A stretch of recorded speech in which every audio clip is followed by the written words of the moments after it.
What up, folks? It's your friend King David, and you're watching the Red Pill Podcast, where if you take the red pill, you stay in Wonderland, and I'll show you just how deep the rabbit hole goes.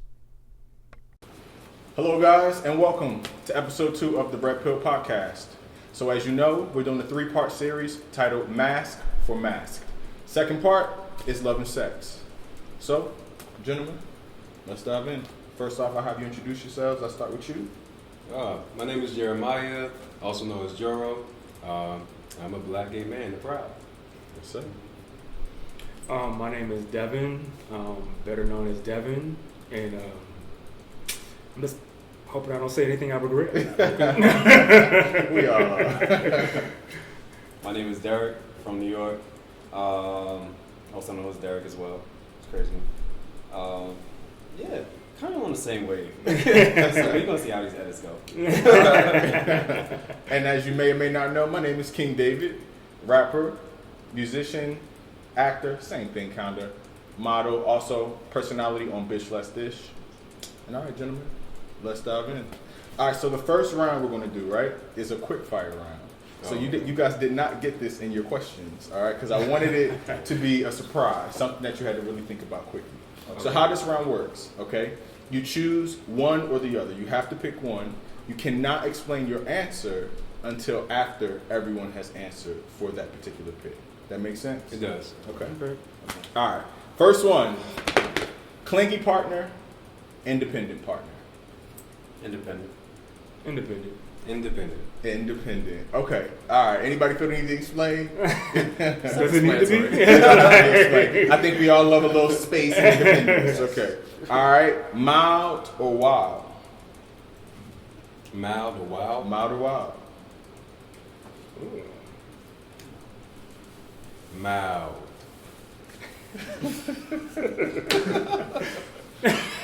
How did you say it though?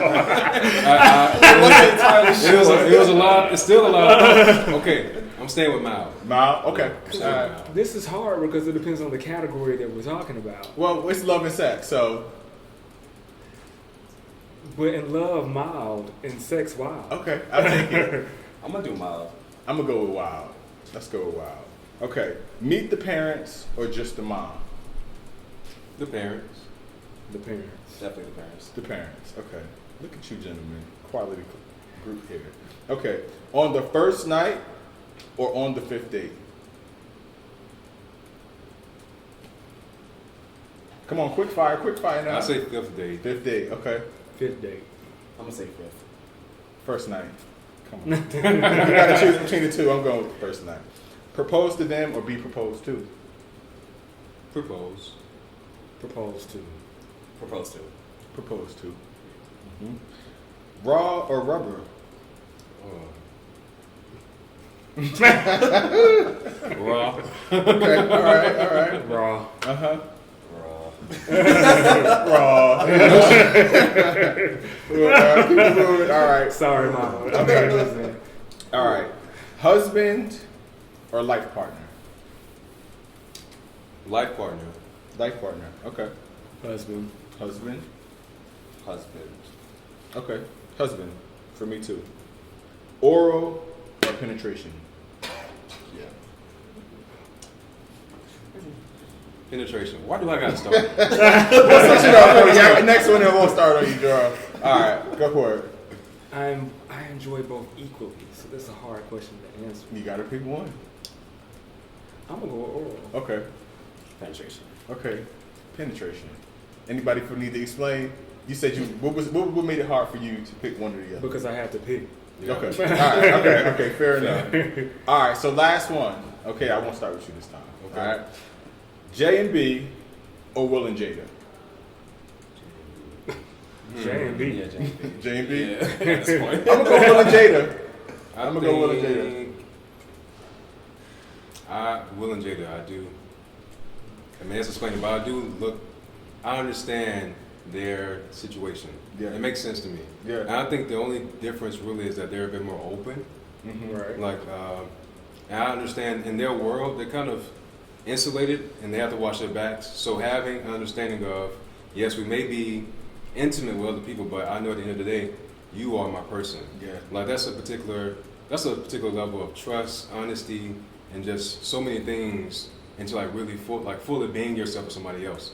And I don't know that about J and B, to be quite honest with you. Yeah. Not saying they don't have that, but they are understandably, pretty private about it. Mm-hmm. But I definitely just like always have respect and understood Will and Jada's stance as far as like who they are to one another.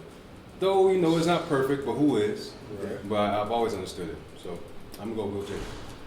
I can say for me, I say Jay-Z and Beyonce because of the fact that they're private. Because of they're private, I'm a private person. Yeah. So because of the fact that they're private, I think it is very attractive, and I love the creativity that has come out of that relationship that we've been able to see. Yeah. And also, I just want to be there when there's $1 billion going down there. Fair enough. What about you? Big facts. I'm gonna say J and B as well. Also, I like the privacy aspect of it. Not saying that Will and Jada weren't at some point, and then they just kind of like it was a free for all, just like constant information like what's going on in their relationship. But then there's also something about like Will and Jada. I just feel like Jada's kind of like Will is like her second choice, not really her first choice. Were you putting him behind Tupac? Of course. Okay. All right. Okay. But that's also understandable. Yeah. Yeah. I mean, if he was even if he was alive, like Pac was alive, then I feel like Will always kind of use second place as like almost like a settle. I can't get past. The interesting thing about their relationship to me and I've actually listened to Will's autobiography. The interesting thing about their relationship that isn't a turn off. I respect what they have. This is not. I know it's not for me, but I respect the fact that I don't really think they have and they've admitted this, a traditional marriage. Yeah. And I actually don't think they are married in the way that we imagine married people to be. I think they are really partners more so than married. Okay. Also, too, the question of husband and life partner. I said life partner. Right. Yeah. But I think that goes up. But I think that makes sense because I think they're more so life partners than quote unquote husband and wife. Yeah. Okay. All right. Interesting stuff. All right. So we're out of the quick fire round, and we're on to the questions. So tell me something that love has taught you about yourself. The thing I've learned is that I should probably make myself a little bit more expensive. I'm to the point in my life where, and I've had other people tell me when I was going through certain situations but like to value what you're able to bring to the table a little bit more. Because it's extremely valuable, and it's no matter what they do, no matter who they move on to,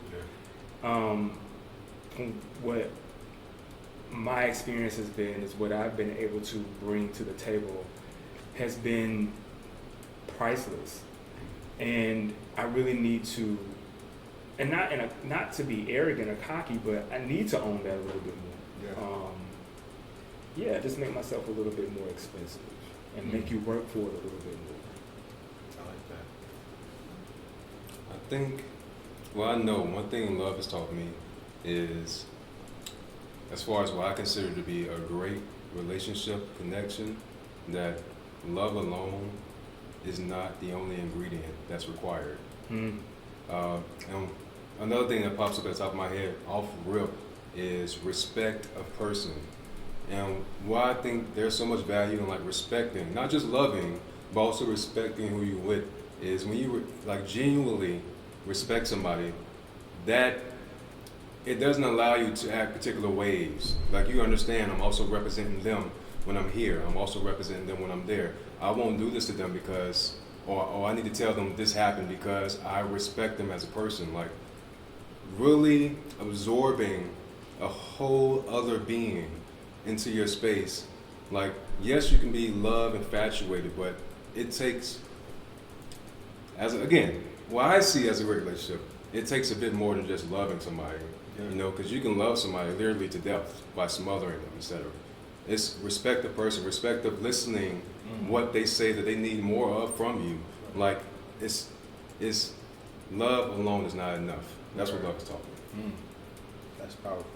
Love has taught me, and I want to explain why I say this after. Love has taught me that I am enough. And I don't say that from an external, someone making you believe you are enough way, but the experience of love, the acceptance and deep love, the rawness, how exposed your spirit becomes in real love, truly tests whether or not the things you think may be true about if you were 100% yourself. Or if a person saw you, what would they think? Would they stay? Would they love you deeper, or would they love you less? And I think that within love, when you have those feelings of acceptance in your fullness, that the increase in your self-awareness and confidence is outerworldly. Almost as impactful or more impactful as your mom or dad saying you can do it, you know? It's a true belief you take in yourself. So that would be my answer. Okay. Next one. Tell me about a time your journey with self-acceptance got in the way of your ability to love. You know, I'll be honest, I'm not really sure if that's my journey. I never really can think of a time where I had an issue where I felt like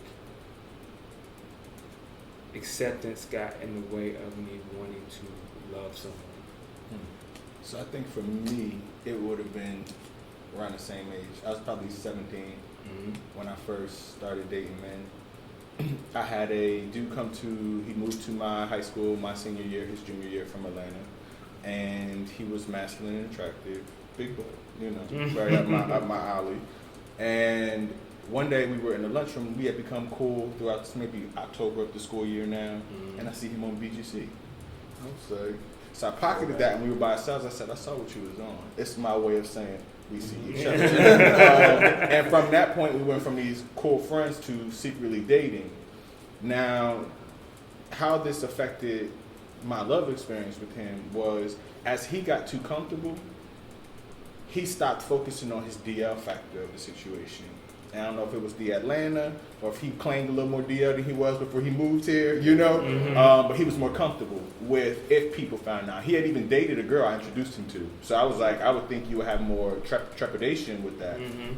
But he started sitting in the next seat in the lunchroom, and I'd be like, hey, bro, there is a seat of space right there. So, you know, my friends are looking, and from that social pressure of what is everyone thinking, I ended up breaking up with him. And I really liked him prior to that. But at that stage in my personal growth, my privacy came way before my affections. Right. So, yeah. You regret that? No. I don't regret it. No, it's a part of my story. It had its place, right. You know. It's a part of a lot of our stories, and even the fact that it allows me to share it now. That maybe somebody younger won't make it a part of theirs by the end of our conversation. So awesome. Yeah. And we cool now. Patient kid.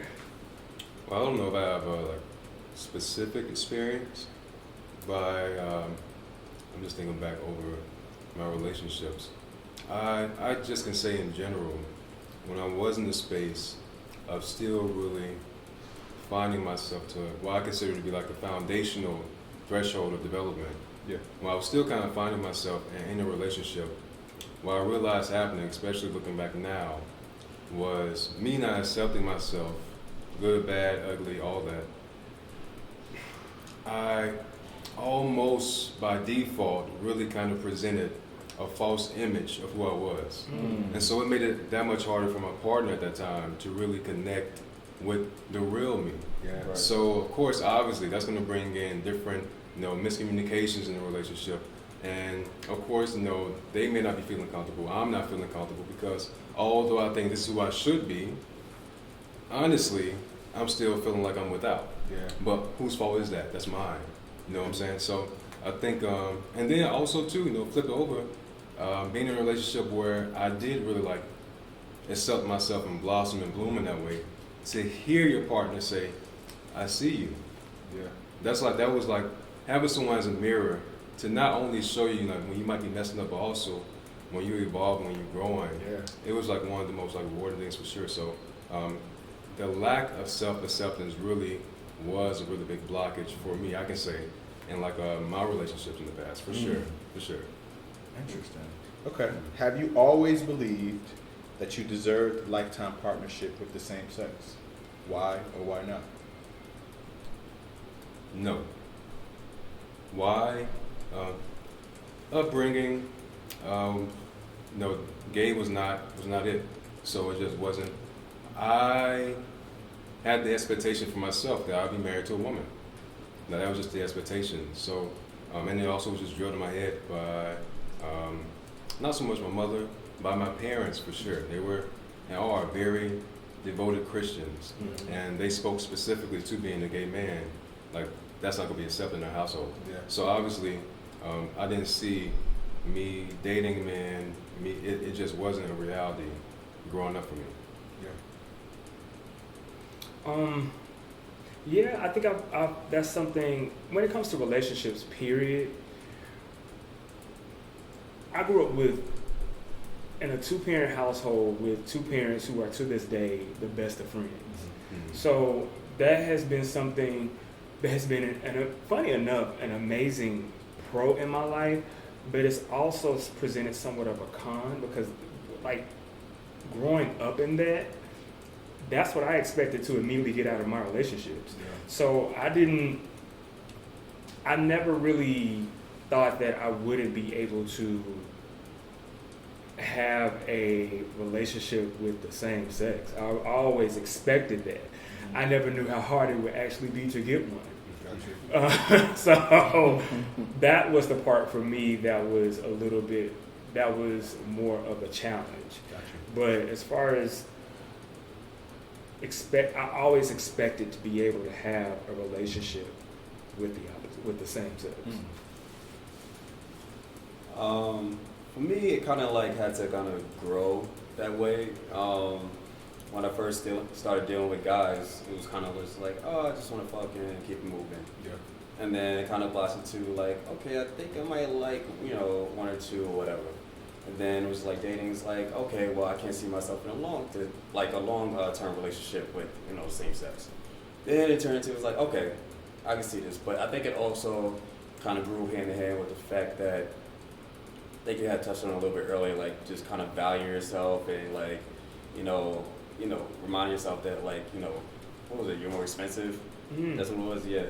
So I think kind of like went hand in hand with that because like I just didn't see myself being worth that much. It was like, damn, like you really want to marry me for like the rest of your life? Like I want to be like, come on now. But yeah, like I really feel like that kind of grew with maturity and taking a step back sometimes. Gotcha. So I would say no. I didn't believe that I deserved lifetime partnership with a man, the same sex. To pose the question how it was, I think for me, much like you, I grew up in a household where the idea of biblical law was instilled. My father is a pastor. My parents are divorced, but my stepmother with him had a household of Christianity. My mother, the same way. If I was at his house, I was going to church on Sunday. Her house, I was going to church on Sunday. His, I might be there Wednesday, Thursday, Sunday, But there was this idea that I was going to marry a woman. And then once I got to an age where I began dating guys more than I dated women, then although I had so many love experiences, I started having serious-esque relationships by my late teens.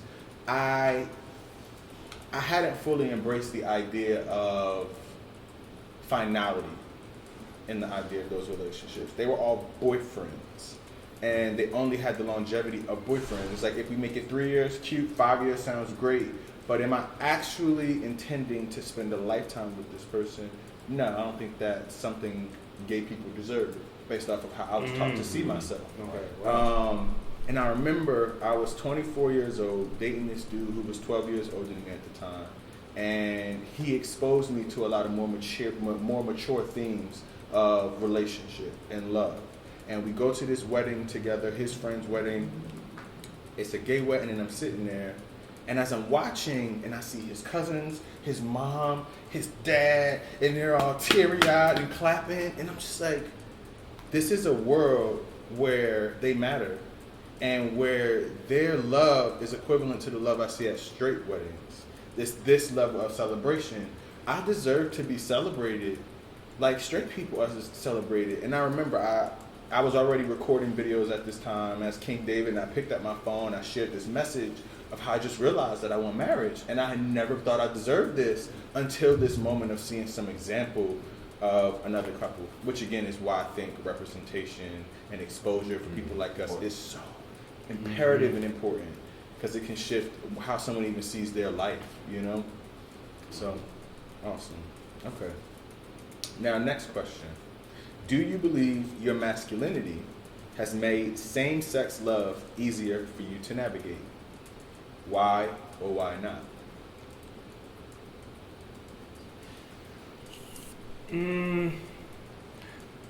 Yeah, I do feel like being more masculine presenting has helped attract people and attract the type that you may be thinking as well. Yeah. Just being honest, and just as someone who has effeminate friends and having discussions with them on their struggles of the things that they've had, and compared to what I have dealt with, dealing with people who are being more masculine presenting. It's had its pros and its cons, but I can say more pros than anything. So I would say yes. Your masculinity has made love easier to navigate as far as people being interested. I also think that it has had, if I'm not mistaken by my own limited experience as one person, that it's made people love harder. Has that been rooted in health? I don't think so. I think it's rooted in a problematic dynamic within our community, which is the idealistic way people see themselves in a loving relationship is with someone very masculine. They're finding their man, you know, and if they find a man in this lifestyle, it's like this thing to grab, and it's this prize that you can come into every party and like, oh, who to trade? And it's like, that's my husband. You know, like that thing. I think that has been a draw for people to latch on a little harder and almost give some forgiveness for some of your flaws that they may not have had otherwise. So, can I just add to that? Mm-hmm. I feel like it has presented somewhat of a challenge, because with that, you aren't able to, when you're in a relationship with someone, say if you come off as this extremely masculine person and you're just this fantasy, it doesn't allow you to be 100% yourself. It's very true. You cannot let your guard down. You always have to be this person that's hugging their nuts every time you are walking down the street with this person. And you can just never be 100% authentic. And that's why I specifically use the term masculine presenting. Because I think everyone, I don't care how masculine you think you are, everyone has a percentage of femininity in them. Yeah. And there's absolutely nothing wrong with that. And I hate to take it to this deeper level either, but as black people, we will get, I think as a society, we give white people way more leniency than we will ourselves. Yeah.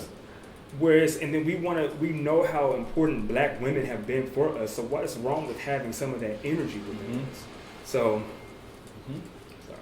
No, that was good. And I actually appreciated getting that dynamic out, because I think it challenges all of us to kind of recalibrate our own answer, and maybe even from the straightforward, yes, it makes things simpler. There is that dichotomy that on the flip end, there is a complicated, slippery slope that comes out of perceived masculinity and the limitations that perception places on your identity from that point forward. Next one, similar. Do you believe that your masculinity has made same-sex sex easier to navigate? No. It made it harder for me, for sure. Explain. Well, I was raised and taught the way a man should present himself, what a man's responsibilities were, whether we're talking about in the household, whether we're talking about in a relationship. And of course, that for me, that also translates to who I am in the bedroom as well. And so to then get into the bedroom, I feel like I have boundaries. And those are things that I really had to unlearn, become a student, and then also realize that I'm also with a man as well, if we're going to talk about that. Yeah. You know what I'm saying? So in the same way that I want to express myself, he wants to express himself. Yeah. So for me, I definitely can say the masculinity that I was raised up in, that I carried on my back, it definitely made it harder for me to really engage in sex, engage in good sex. Mm-hmm. Mm-hmm. Yeah. Mm-hmm.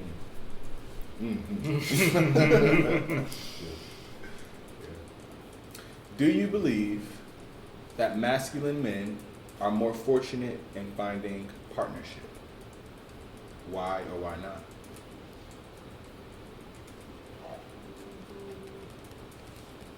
I feel like it's a double-edged sword. It is. Yeah, that was gonna be This my is a answer more too. layered question. Yeah.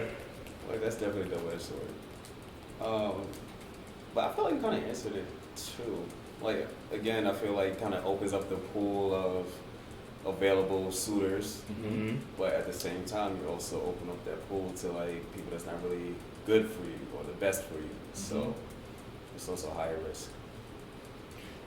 Yeah, I think it's a hard question to answer because it really depends on what that masculine person is looking for. Yeah. You may have, but there are a lot of masculine men who only want more effeminate men. Mm-hmm. And that masculine man, you may be a masculine guy that's attracted to this particular masculine guy, but he's not attracted to you because of the fact that you're a little bit too masculine for him. Yes. So it is like he said, it really is a double-edged sword. It really just depends on what you are looking for. Yeah.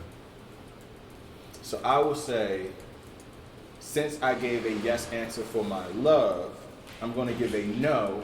They're not more fortunate in finding partnership. Partnership meaning to me the long-term version, the successful version of being with someone and it working. I think that based off of both how we're raised from children out of our heteronormative environments to how we're then groomed as adults by our LBGT environments to see ourselves, that it creates a certain level of ego that we then bring as masculine men into our love relationships a lot of times, and has to be overcome.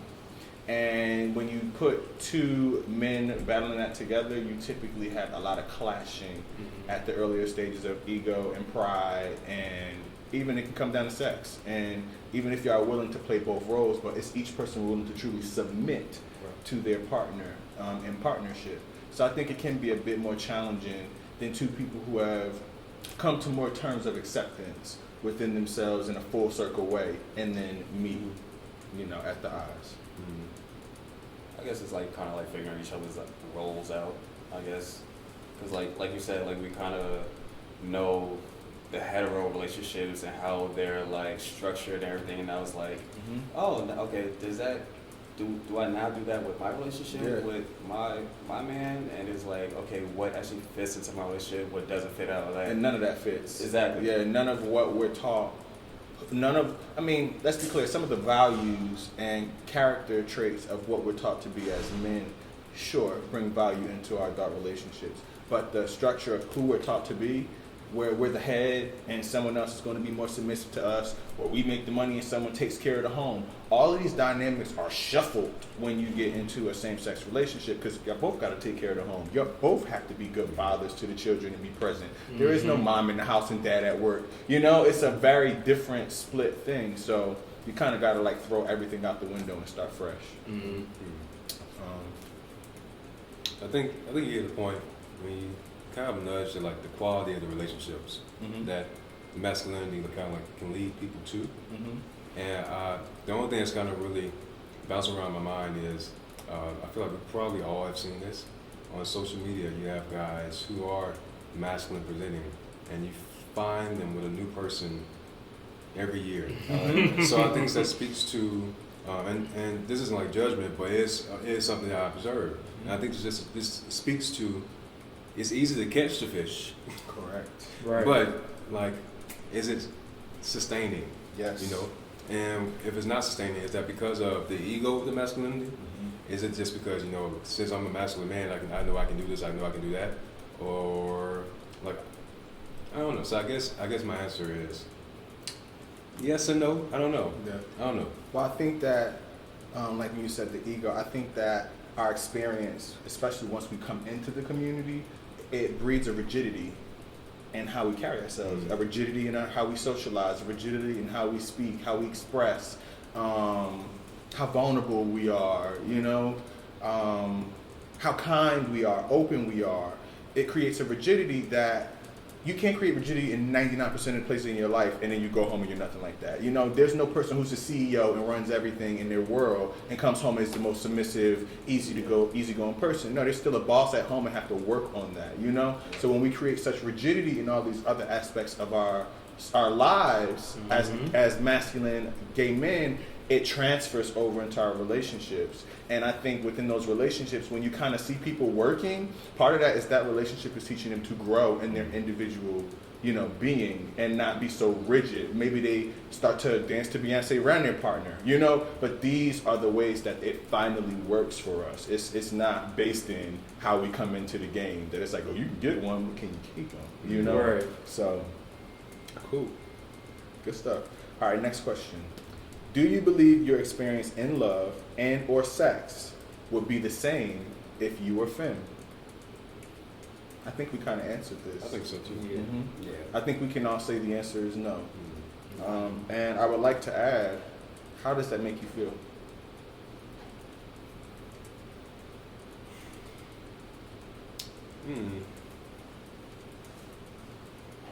Oh, I think it calls for you to have some serious discernment when it comes to who you actually want to deal with seriously. Because you have to really decipher if they're choosing me just because I seem to be super masculine, or they're choosing me because they're actually invested and interested in who I actually am, not the ideal that they hope I am, but who I actually am. Are they curious? Are they like sincerely like into me, not who they perceive me to be? That's an interesting answer. I wasn't expecting that. No. And adjacent to that, from an effeminate man's point of view, I think you also have to worry about, they have to worry about being fetishized. And that can also really, it's on both ends. It happens on both ends. In being gay, you can be fetishized for being this super masculine guy or being extremely feminine guy. So I think for feminine men, it does present more of a challenge than it does for those who consider themselves to be masculine presenting. Just from friends that I've had, I think their experiences have been really, and going almost, this kind of goes back to the whole idea of being the fetish aspect of it, but being able to connect with men who consider themselves to be more so DL, or they'll be the ones to more so get the athlete, and that's I think that's the big misconception of masculinity versus femininity in the gay community. You will find more effeminate men to get the DL dude or the quote unquote trade or the football player or the rapper. But then unfortunately that person, they're gonna try to put you in secret regardless. Correct. But they'll try to hide that person completely. Whereas there is no walking down the street. There is no walking from the gym. Whereas if it's just if I was dating a rapper, I could be his homeboy, and we could just be just hanging out. I could have been his best friend from growing up. Whereas someone who was effeminate, a lot of times those guys are hidden. So I do. It definitely creates more of a challenge, and it's.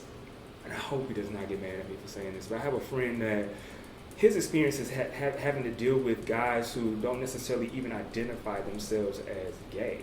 Mm-hmm. You know, and I think he would appreciate to be able to have someone who is masculine, but also knows themselves. Right. You know, and can own themselves. And I think that is a challenge that a lot of effeminate men do have to deal with. I don't believe my experience would be the same in love and sex. Based off of our conversation about the experience of love, I think it would be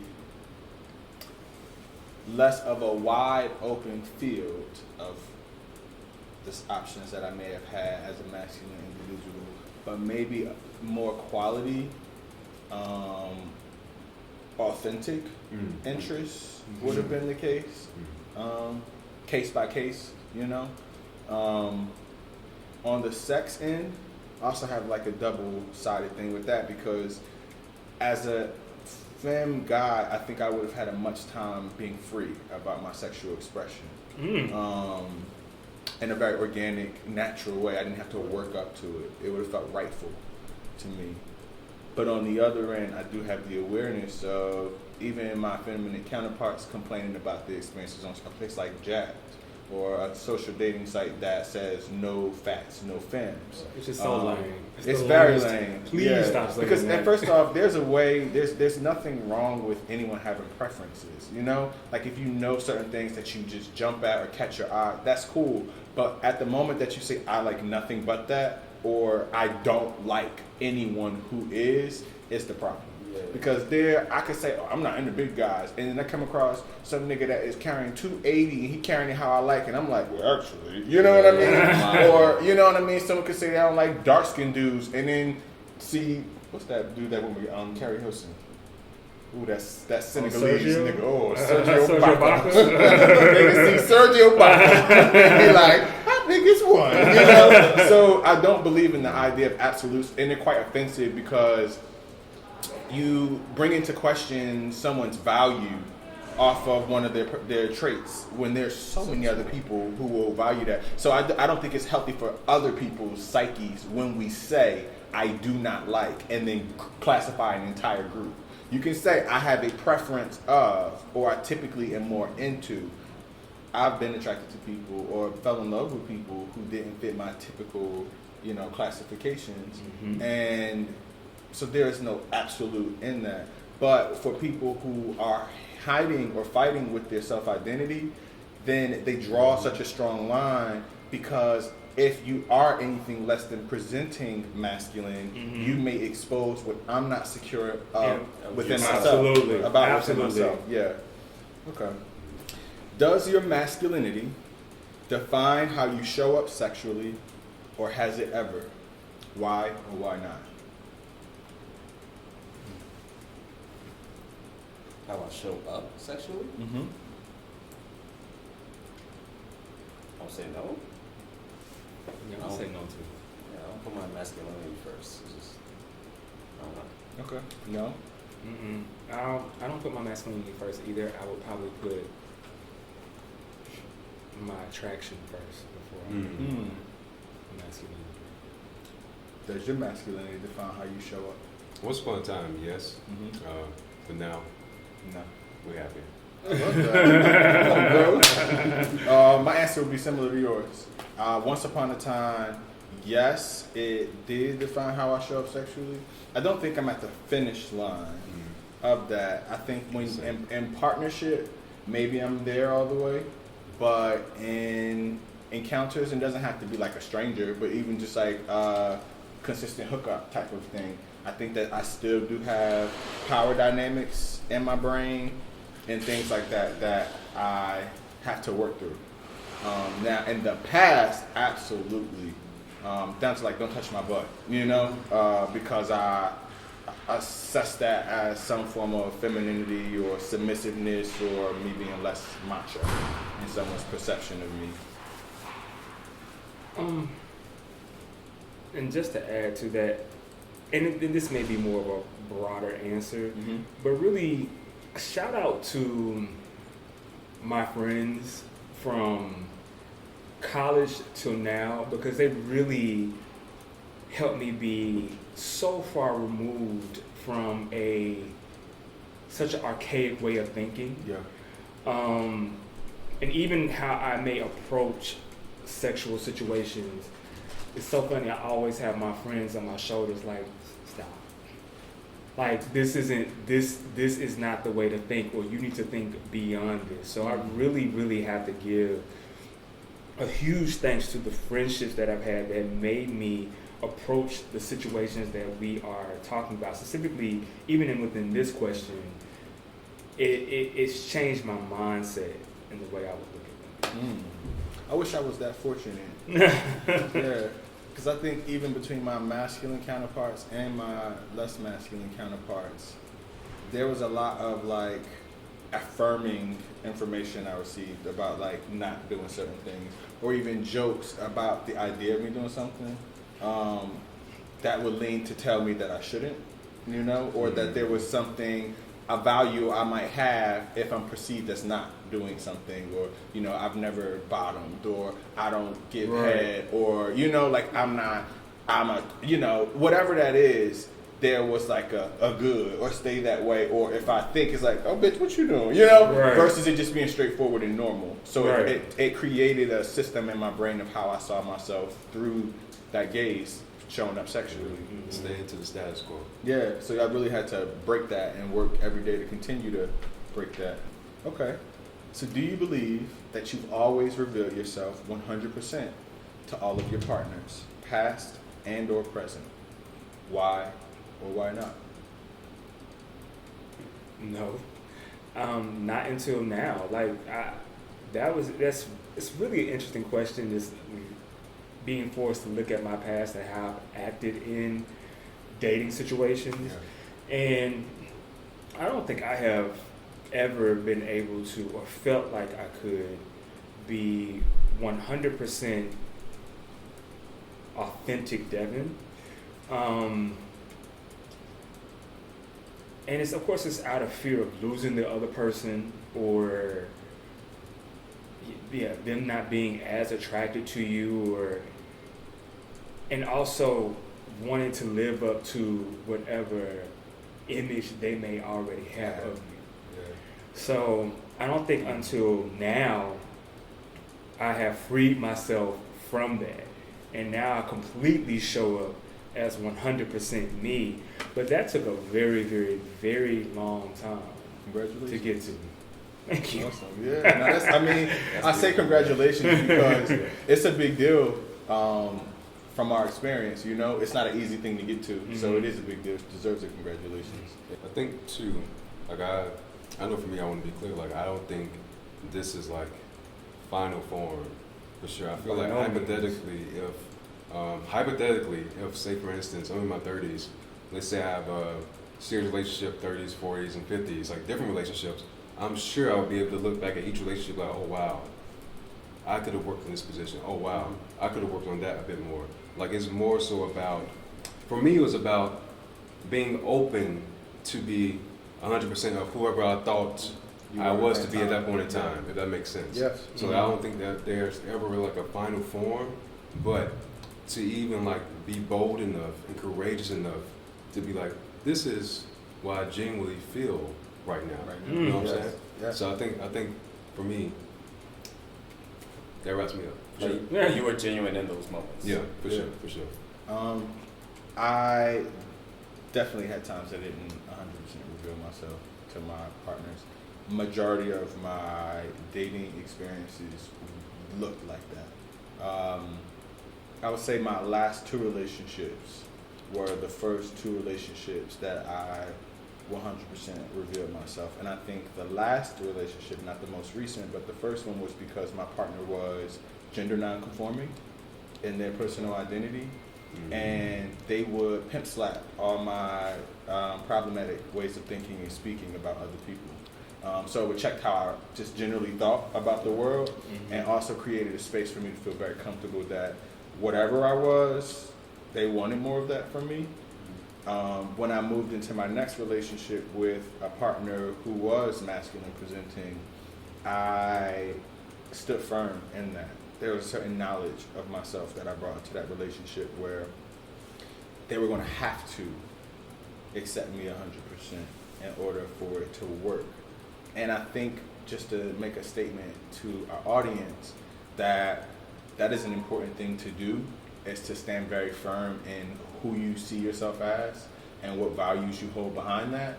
Because even if a person isn't at the point where they walk into that situation thinking in the way that's going to respond well to that, you at least create the chance where they can grow. And if they don't, then they're not for you. But never is your personal identity, experience, or existence compromised in order to be with someone. So yeah, in my last two, it's not relevant, but all throughout the rest of my dating experience, absolutely, I never revealed myself 100% to a partner. I thought I'd lose them, or I'd lose some power in the way they felt about me. Right. Yeah. All right, next question. When thinking of your masculinity in intimate spaces, how comfortable do you feel to show sexual duality? Why or why not? Duality, can you provide context? Well, submissive, dominant energies. First. Doesn't have to be, Okay. but can be for sure, but not mutually exclusive. Because someone could be a top and just be willing to go ham on their partner's private area, you know, and just do that full out, and that be their level of being totally submissive to that person, or willing to be dual in their energy in that perspective. Well, you're submissive time. Yeah, it's very much possible, yes.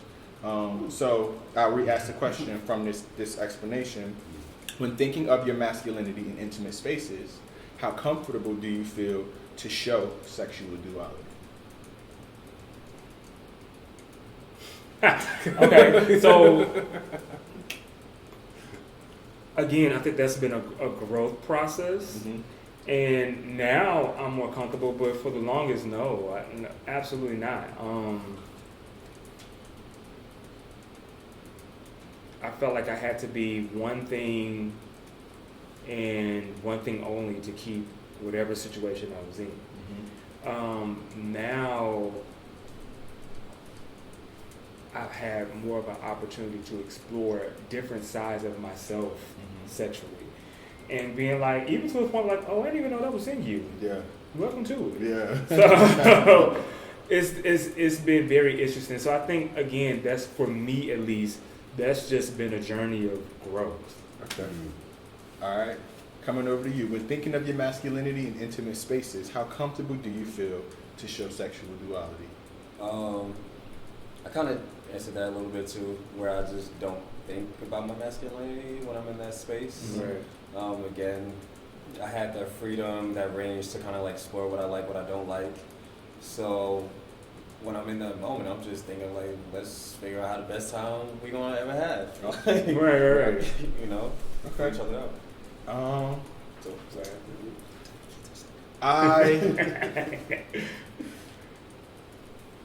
I work to feel my most comfortable in sexual duality. Okay. Am I naturally my most comfortable in sexual duality? No. Is sexual duality my happy place? Yes. Exclusively? No. But the idea of being able to, almost in a free way where whatever you stand as in general, you do something different, and you experience a different energy that makes you more aware of all the energies that you can explore. So yeah. It's liberating. Yeah, it's very liberating. Very liberating. I think that's probably what has been a catalyst for me to become more open to sexually explore certain things that may have been taboo for me, is the feeling I felt of freedom and liberation during those moments, you know? Some of us might look like we had a top friend and we both tops, and you like him and he like you, but the only way y'all end up in any sexual space is y'all both have to give. And you get to even experience that synergy of like a give and take versus some person being in control, you know? It's nice to not always be in control. It's nice to not always not be in control, you know? Yeah. It's just nice to be vulnerable. Yeah, in different spaces, in different ways. I think for me, once upon a time, for sure, it was definitely a struggle to like show duality. And I think, honestly, a part of that still lingers with me, Mm-hmm. to be completely honest. What I also had to learn about myself, too, was though I may find someone attractive or may find they have particular things I like physically, that for me, I still have to have a particular connection, a particular chemistry to even feel not just comfortable enough, but actually want to like effort that to them. So that was also like a different journey that kind of conflated into this as well. That I had to learn about myself and just like what's required for me to actually like really be in that moment, to really like express myself in that moment as well. I'll share in that Like, with you. like being, so.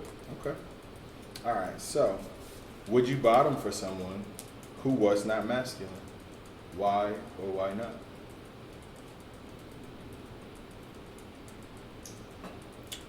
This is edgy.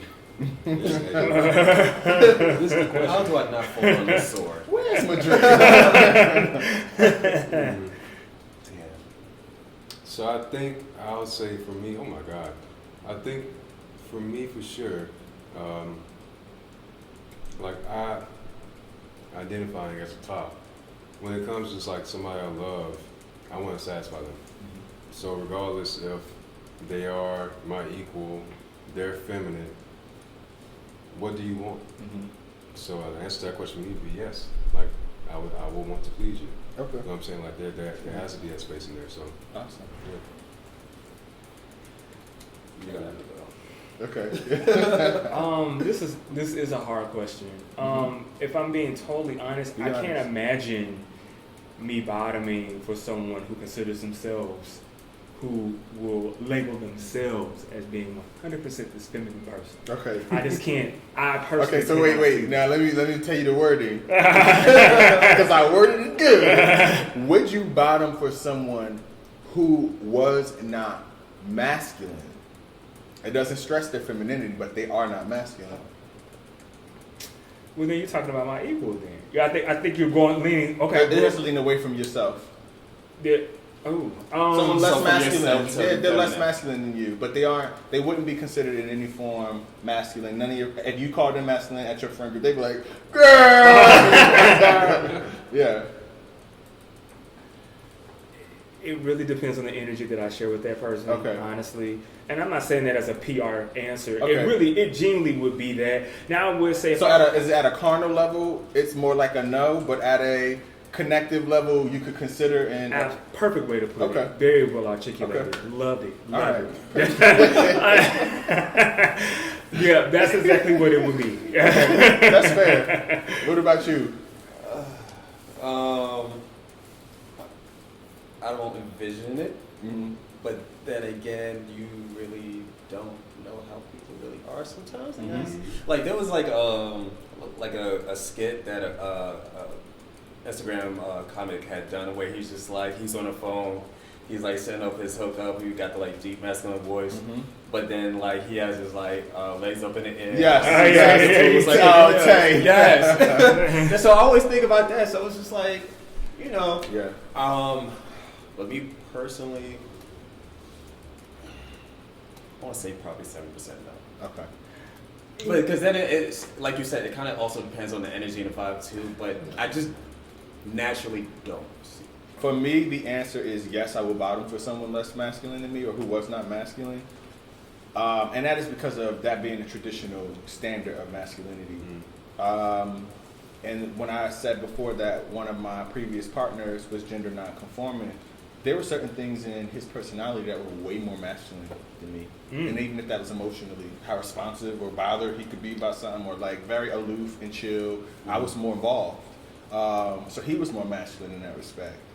Even down to like how he carried certain things. Like, it's like, you showered today? You know, it's like, Right. I mean, we going somewhere, I shower. You know, so certain things are just like typical of guys that he projected. And although on the surface I was way more masculine than him, there were certain qualities where I could see him in his masculinity.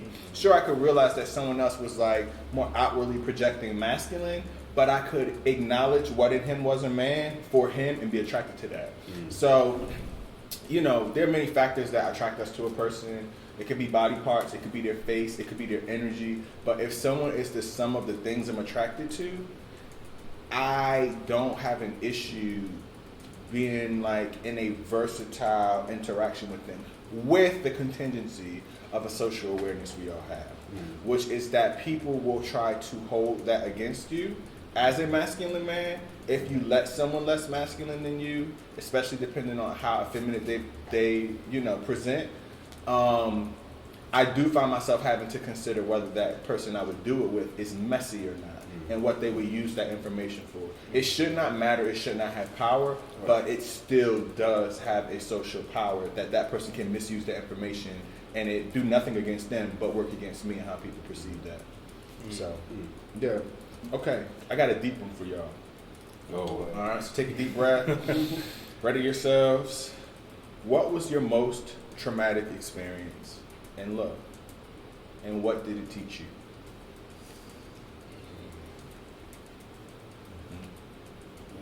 Sit on this one. I would say my entire dating experience has been traumatic. I'll just go ahead and put that out there. But I guess specifically my most traumatic I've had two, and they were back to back.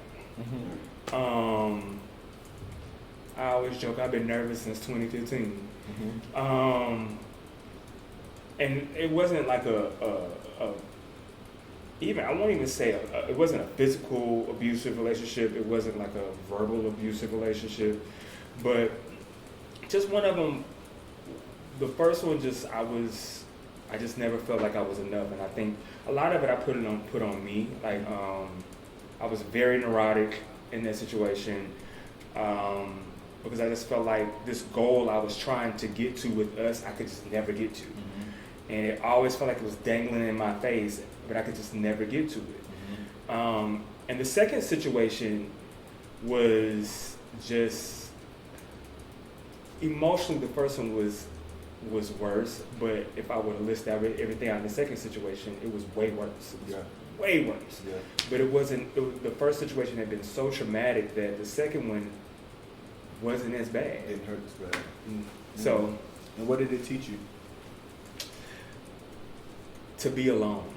It taught me to be alone and find peace in doing that.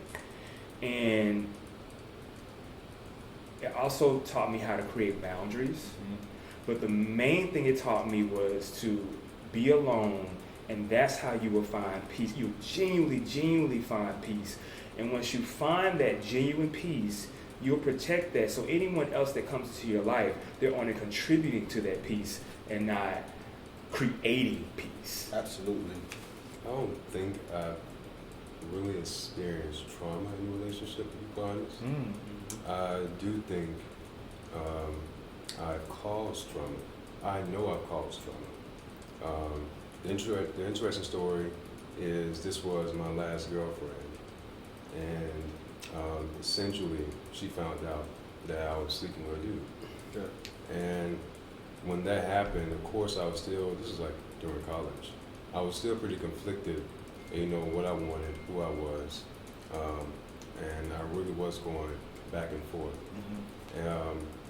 When she found out, of course it caused her trauma, but also for myself, of course I felt disgusting. I felt as if I was just like the worst thing in existence. And then let's add on top of that just a religious layer of I'm going to hell, and of just feeling dirty. And then now, at that point in time, I was very concerned with my reputation on campus. I have to represent, you know, who I am. I represent my fraternity. I represent this. I represent that. Is she going to tell all of her sorority sisters? How are people going to look at me on campus? And so her trauma, which, thank God, like years down the road, me and her met back up, and we just had, oh my God, we talked for like 3 or 4 hours, and just put everything on the table. And, she really let me know how it affected her, how it still affected her years later. Yeah. And, I really had to sit with that and like earnestly apologize and also really just accept what I caused in this girl's life. Right. And from that situation, of course, that was the point that I had to learn, fuck what my parents said, fuck what I've been taught. At this point in life, I'm hurting other people. Right. I'm hurting myself. I'm not happy. What are we about to do? Yes. Because this right here, this isn't gonna work. Right. So I think that was the most trauma I really have ever like had a hand in, and I definitely can say after that situation, though no relationship is perfect, it really did shape the way I walked into and carried myself in other relationships, and really knowing how to consider the other person who I'm dealing with. Yeah. So it was a very messy situation, but I can say what it taught me, what it showed me, is something that I really, really take to heart, and makes me very, very intentional in just any decision I make that affects my partner at that point in time, for sure. So. Absolutely. Dope. That's what's up. Yeah. Okay. So now, what was your most transformative experience in love? I won't say not one single experience sticks out to my mind, but I guess like more so just whoever I've ever dated, their families were already like fully accepting of them. Well, 1995. So I always kind of like love that. It's like, damn, like you get to be your authentic, genuine self, and like your family still rocks with you. Like they love you like down, and they're not shy about it. And then the fact that I'm coming around, it's just like they accept me as like one of them, like one of their sons or something like that. I'm just like, damn, like maybe I can be like more my genuine self, and like people will still love me, people still rock with me. Whatever mistakes I make is just like my identity as being gay or whatever, that it's not going to take me away from me. So I would say just being able to be my open, more genuine self and still feel like love, that home sense. It's like I love that. That experience, it's a book called The Subtle Art of Not Giving a Fuck. Yes. You know this book? I haven't read it, but I've heard it. So it talks about agreements in the book and how we live our life by agreements. And one day your mom tells you gay is wrong and gays go to hell, and then you make an agreement in your mind that gay is wrong and gays go to hell. And you live your life until that agreement is broken. The challenge, you will be bound by that agreement. It will determine what spaces you give yourself in life to do certain things. And what you described, just to put it in that perspective so someone can actually pick that book up and understand where this is going, is that you had an agreement with yourself about what parts of you would not be accepted and could never exist in a transparent way, or else it would have repercussion. And by you having that experience with someone else's family, it allowed you to break or to question one of the agreements that you have made. So that is very transformative, because agreements rule how we operate. Exactly. Okay. A transformative experience in love that I had, my most transformative. If I were to, there are a few out there that went in succession, but leading up to an ultimate, what I'll land on is a transformative experience I've had is bringing my partner around my father and my siblings. I had, throughout my 20s and even moving to 30, had been around my mom's side of the family with my partners, and been around my girl cousins, and they come over and hang with us. My mom's family is a lot more women than anything else. So a little easier to navigate with stuff like that than the men, the uncles, and the boy cousins. But with my father, the pastor, it was always this break. Don't bring anything gay around him. He don't care if they look straight. If you find out they're not straight, you're in trouble because you broke a rule that he set. So once that subsided and my dad's, well, I accept you now and I apologize for the past with you, actually having brought my partner around, it took a minute to drop my shoulders. But when I did, and I decided that I deserved to be at this table, like everyone else deserves to be at the table with their partners, it transformed my life. Because it added this level of sureness and confidence about who I was and what was right about me. Because I spent 30 years convincing myself that against what everyone else said, there's nothing wrong with me, you know? But you're still standing up to, you know? To be able to stand in and with was just a fight I no longer was fighting in my life, that it always existed, that shifted, you know, what life meant, to say, Dad, I need to talk to you about such and such, or how y'all doing, you know, what's really going, your relationship good, everything good, and to have that space changed everything for me. Okay, and last one, we are here at the last question. What is one piece of advice you would share with a younger you about love? Love yourself first. Yes. I mean, I know people say it all the time, but it's like so essential. So true. Because it's like, it's really hard to kind of like learn to love yourself while you're trying to like love this person. Because it's like, you're going to trip up somewhere. So it's like, love yourself first. That way you're not like hurting anybody else. You know, that you're not putting somebody else through the trauma.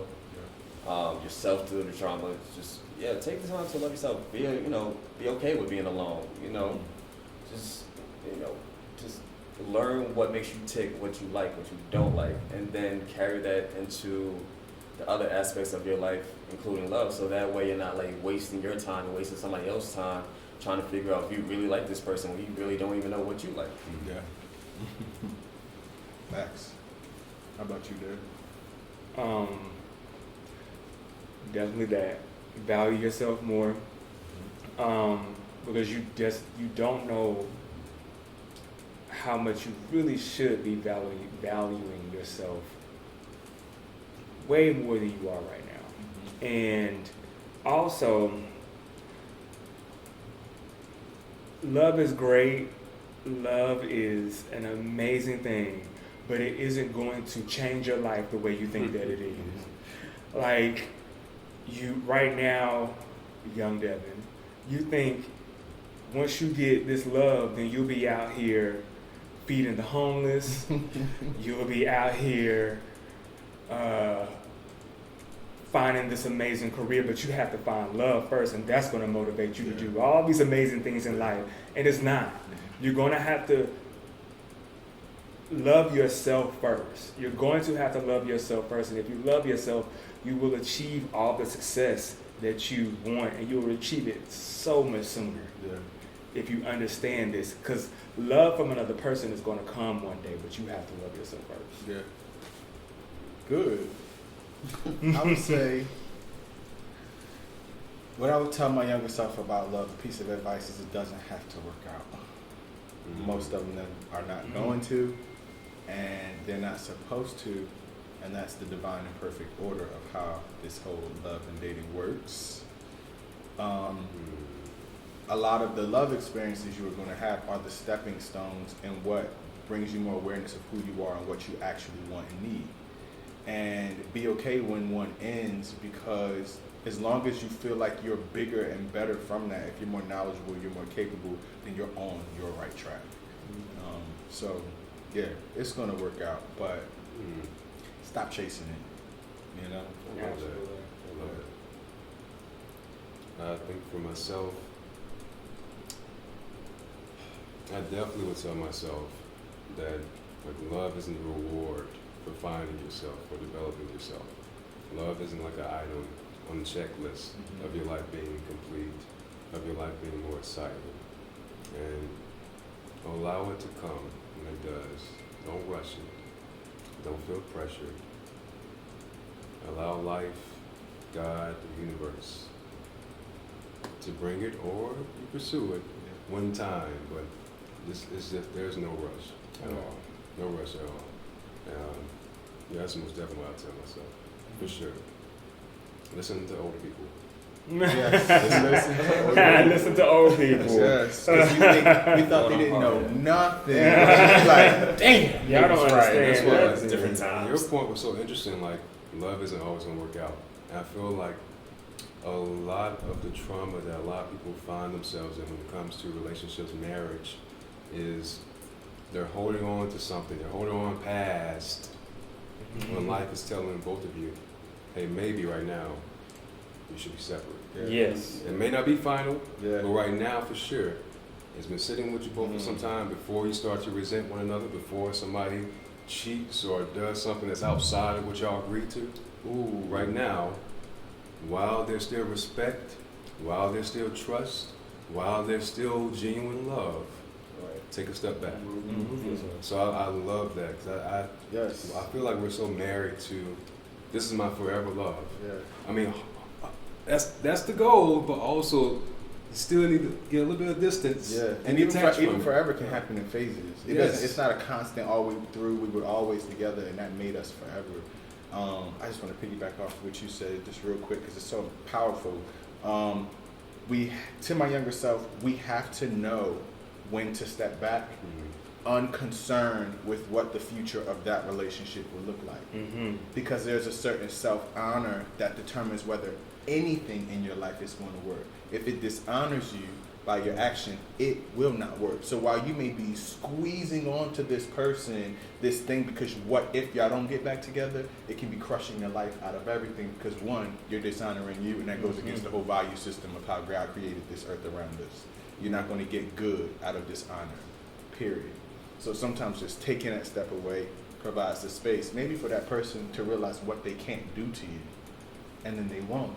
Either they won't because they're not there, or they won't because they recognize they don't have the space to, based off of you taking some action. So, anybody want to add anything else? No, I think we pretty much We did. for my part. Yeah, the only thing I would tell myself is, in addition, is after hearing everything y'all said, is to be a little bit more selfish in your situation. Yeah. And the people that you're dating, be a little bit more Self-selfish. Yeah. Don't feel guilty about it. And don't feel Don't feel guilty about that. You have to come first. Always. Everything will be better if you do. All right, y'all. This has been powerful, vulnerable, insightful. I thank every one of you for really, bearing your spirit, your experience, that it may inform, help, or just coach someone else through a phase of their existence. So I thank you guys for it, and I'm sure the audience will thank you too when they watch it. All right, guys, this has been episode 2 of the Red Pill Podcast, part 2 of 3 of our MASC4MASKED series, Love and Sex. We're out of here. Deuces. All right, that was good, guys. That was good.